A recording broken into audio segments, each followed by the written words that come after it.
ಆಗೋ ಕೆಲಸ ಏನಂದರೆ, ನಮ್ಮ ಅಪರ ಮುಖ್ಯ ಕಾರ್ಯದರ್ಶಿಗಳು ಕಂದಾಯ ಇಲಾಖೆಯವರು ಸ್ಟೇಟ್ ನೋಡಲ್ ಆಫೀಸರ್ಗೆ ಕಾಂಪಿಟೆಂಟ್ ಅಥಾರಿಟಿಗೆ ಅವರು ನೇಮಕ ಮಾಡ್ತಾರೆ. Competent authority has all the powers to seize movable immovable properties, freeze bank accounts and also take action by taking the concurrence of special court. ಒಂದು ಸ್ಪೆಷಲ್ ಕೋರ್ಟ್ ಈ ಆ್ಯಕ್ಟ್ ಅಡಿಯಲ್ಲಿ ರಚನೆ ಮಾಡಲಾಗಿದೆ.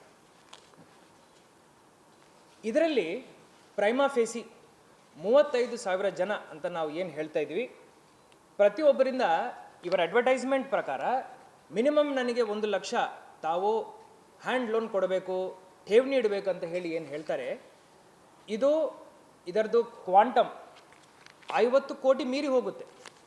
ಅದು ಎಷ್ಟು ಹೋಗುತ್ತೆ ಅಂತ ನಾನೀಗ ಹೇಳಲ್ಲ, ಬಟ್ 50 ಕೋಟಿ ಮೀರಿ ಹೋಗುತ್ತೆ. 50 ಕೋಟಿ ಮೀರಿ ಹೋದ ನಂತರ ಪೊಲೀಸ್ ಇಲಾಖೆಯವರು, ನಮ್ಮ ಪೊಲೀಸ್ ಆಯುಕ್ತರು ಒಂದು ಡೆಸಿಷನ್ ತಗೊಂಡು ಇದು ಬಹುಶಃ ಅವರು CID ಅವರಿಗೆ ಹ್ಯಾಂಡ್ ಓವರ್ ಮಾಡ್ತಾರೆ. ಫೈನಲಿ ಈ ಒಂದು ಮಾಧ್ಯಮದ ಗೋಷ್ಠಿಯಿಂದ ನಾನು ಎಲ್ಲ ಜನಸಾಮಾನ್ಯರಿಗೆ ಏನು ಹೇಳಲಿಕ್ಕೆ ಬಯಸುತ್ತೇನೆಂದರೆ, ಈ ಅನ್ರೆಗ್ಯುಲೇಟೆಡ್ ಪಾನ್ಜಿ ಸ್ಕೀಮ್ಸ್ ಇದ್ದಾವೆ. ನಾವು ಮಾಧ್ಯಮದಲ್ಲಿ ನಾನಿರಲಿ, ನನ್ನ CP ರವರಿರಲಿ, SP ರವರಿರಲಿ, ನಾವು ಸರಿಸುಮಾರೊಂದು 1000 ಸತಿ ಹೇಳಿದೆ,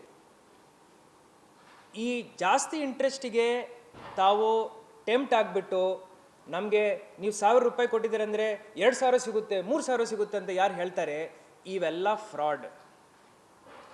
RBI ಗೈಡ್ಲೈನ್ಸ್ ಪ್ರಕಾರ RBI ವೆಬ್ಸೈಟ್ನಲ್ಲಿ ಎಲ್ಲ ಫೈನಾನ್ಷಿಯಲ್ ರೆಗ್ಯುಲೇಟರಿ ಬಾಡೀಸ್ ಹಾಗೂ ನಾನ್ ಬ್ಯಾಂಕಿಂಗ್ ಫೈನಾನ್ಷಿಯಲ್ ಕಂಪ್ನಿಗಳ ಹೆಸರು ಪಟ್ಟಿಯನ್ನು ಅವರು ಬಹಿರಂಗ ಮಾಡಿದ್ದಾರೆ. ಅಲ್ಲಿ ಹೋಗಿ ಆ ಪಟ್ಟಿನಲ್ಲಿ ಅವರು ಇದ್ದಾರಾ ಇಲ್ಲನ ಅಂತ ಚೆಕ್ ಮಾಡಿಕೊಂಡು ಆವಾಗ ಇನ್ವೆಸ್ಟ್ ಮಾಡಬೇಕು.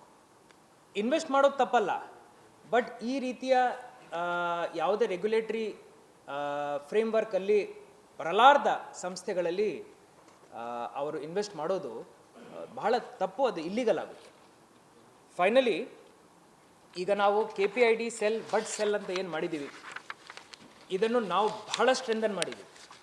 ಇಂದಿನ 2 ತಿಂಗಳಲ್ಲಿ ನಮ್ಮ ಬೆಳಗಾವಿನಲ್ಲೇ 1 ವರ್ಷದಿಂದ ಸುಮಾರು ಈ ಥರ ಕೇಸಸ್ ಪತ್ತೆ ಆಗ್ತಾ ಇದ್ದಾವೆ.